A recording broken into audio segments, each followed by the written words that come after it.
بسم اللہ الرحمن الرحیم۔ مور کو جنت سے کیوں نکالا گیا؟ مور جتنا اب خوبصورت ہے اس سے کہیں زیادہ جنت میں خوبصورت تھا۔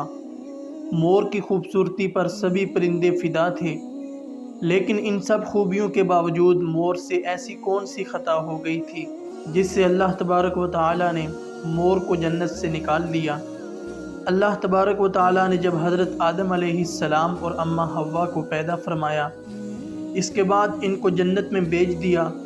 وہ دونوں جنت میں بہت ہی پرسکون رہتے تھے، بہت ہی لذیذہ میوے پھل کھایا کرتے تھے، لیکن ایک اناج جس کو کھانے سے اللہ پاک نے انہیں منع فرمایا اور وہ اناج گندم تھا۔ چونکہ شیطان حضرت آدم علیہ السلام کی وجہ سے ہی جنت سے نکلا جا چکا تھا، اسی وجہ سے شیطان کی حضرت آدم علیہ السلام سے دشمنی ہو گئی تھی۔ شیطان یہ چاہتا تھا کہ وہ کسی بھی طرح حضرت آدم علیہ السلام کو جنت سے نکال دے اور ساتھ میں اماں حوا کو بھی جنت سے نکال دے۔ جب شیطان کو یہ خبر ہوئی کہ حضرت آدم علیہ السلام کو تمام میوے کھانے کی اجازت ہے لیکن گندم کھانے کی اجازت نہیں ہے، تو شیطان انتقام کی آگ دل میں لیے جنت کے دروازے کے پاس بیٹھ گیا اور 300 سال تک وہاں پر بیٹھا رہا کہ کوئی جنت کے دروازے سے باہر آئے اور شیطان اس سے بات کر سکے۔ ایک دن اچانک سے مور جنت سے باہر گیا۔ شیطان اس کو دیکھتے ہی بہت خوش ہو گیا۔ شیطان نے پوچھا، اے خوبصورت پرندے، تم کون ہو؟ مور بولا، میں مور ہوں، اب تم اپنا تعارف کرواؤ۔ شیطان نے جواب دیا کہ میں عالم قربیہ کا ایک فرشتہ ہوں، میں اللہ پاک کی عبادت سے ایک پل بھی غافل نہیں ہوں، میں چاہتا ہوں کہ میں جنت میں جاؤں، وہاں کی نعمتوں کا اپنی آنکھوں سے مشاہدہ کروں۔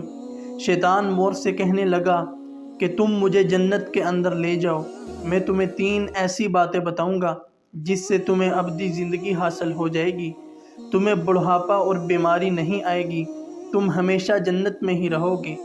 شیطان کی یہ باتیں سن کر لالچ میں آ کر مور نے کہا کہ مجھ میں تو اتنی طاقت نہیں ہے کہ میں تمہیں جنت کے اندر لے جاؤں، لیکن ایک سانپ میرا دوست ہے، وہ شاید تمہاری مدد کر سکے۔ یہ کہہ کر مور سانپ کے پاس آیا، اس کو ساری بات بتائی۔ سانپ بھی شیطان کی باتوں سے بہت خوش ہو گیا، پھر شیطان کو اپنے منہ میں چھپا کے جنت میں داخل ہو گیا، اور یوں شیطان اپنی چال میں کامیاب ہو گیا۔ جنت کے تمام نیکبانوں کو یہ معلوم تھا کہ شیطان یہ چال چل رہا ہے اور جنت میں داخل ہو چکا ہے۔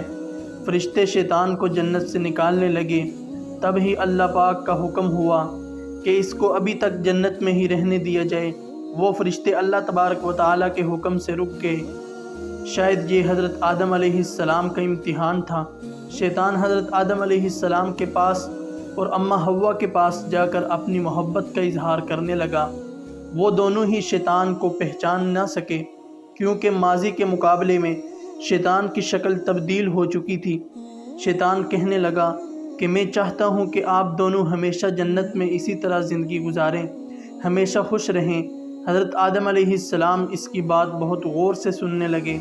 شیطان نے کہا، اگر آپ میری بات مان جائیں تو آپ کو جنت کی اور بھی تمام سہولتیں ملیں گی۔ حضرت آدم علیہ السلام شیطان کے بہکاوے میں آ کر کہنے لگے کہ یہ کس طرح ممکن ہے؟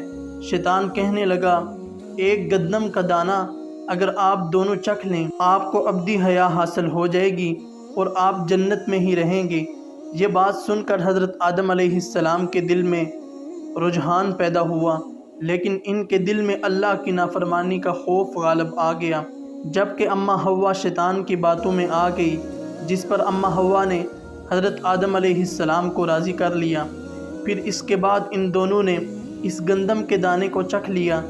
جیسے ہی گندم کا دانہ ان کے اندر گیا تو دونوں کے ستر واضح ہو گئے، جس کے بعد دونوں اپنے اپنے ستر چھپانے لگے اور خوف خدا سے کانپنے لگے۔ اسی دوران اللہ تبارک و تعالیٰ نے فرشتوں کو یہ حکم دیا کہ حضرت آدم علیہ السلام اور اماں حوا دونوں کو زمین پر اتار دو۔ حضرت آدم علیہ السلام کو سری لنکا کے قریب نیچے زمین پر بھیج دیا، جبکہ اماں حوا کو جدہ کی سرزمین پر اتارا گیا۔ جن خوبصورت پیروں سے چل کر مور شیطان کو جنت کے اندر لے کر آیا تھا، وہی خوبصورت پاؤں اللہ پاک نے مور سے لے لیے۔ سانپ جو اپنے منہ میں شیطان کو چھپا کر لایا تھا، اس کے منہ کی خوبصورت خوشبو کو چھین کر اس میں زہر ڈال دیا گیا۔ پھر مور کے ساتھ ساتھ سانپ کو بھی جنت سے نکال دیا گیا۔